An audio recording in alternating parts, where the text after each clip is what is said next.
Good morning, boys and girls. This is your writing video for September 17th, Thursday morning. I know everybody's at home wanting to get started on their writing. Today we're going to talk about planning and beginning my story. So on the post-it note you can see here, we're going to begin a new story today. All right, let me change my slide. So today's going to be a little bit different than the rest of the week. We are planning a writing day. We've only had a short amount of time to write, so today will be a time for you to practice your skills in writing.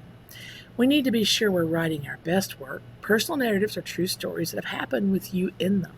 It's the same as the small moments you've already learned to write. Your writing needs to be sure and include a beginning, middle, and end. Describe the people, places, and events. Tell how you feel and use dialogue. It's so important that you write like you tell the story, just like you talk. Boys and girls, it's like if you wanted to tell me something that happened, that's how you're going to write, even putting in all those details. I want you to go to the writing portion of your binder, and I want you to put this little plan.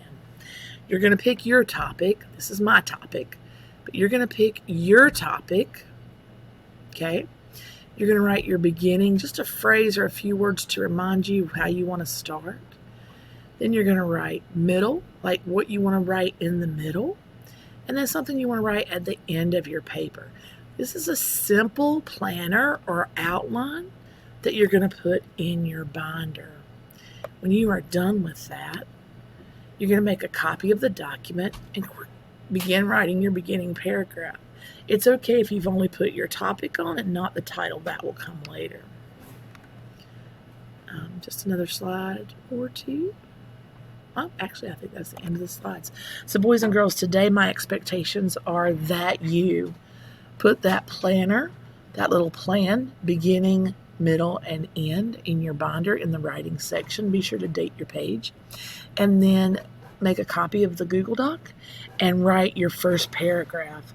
That first paragraph should be roughly 5 to 10 sentences, and it should describe the setting, tell who the characters are. Characters are the people in your story. It should give me some clues about what's coming up, and it should also excite the reader. Reading and writing go hand in hand. They work together as a team. So your writing should excite the reader. Boys and girls, I can't wait to read your stories. Go get started.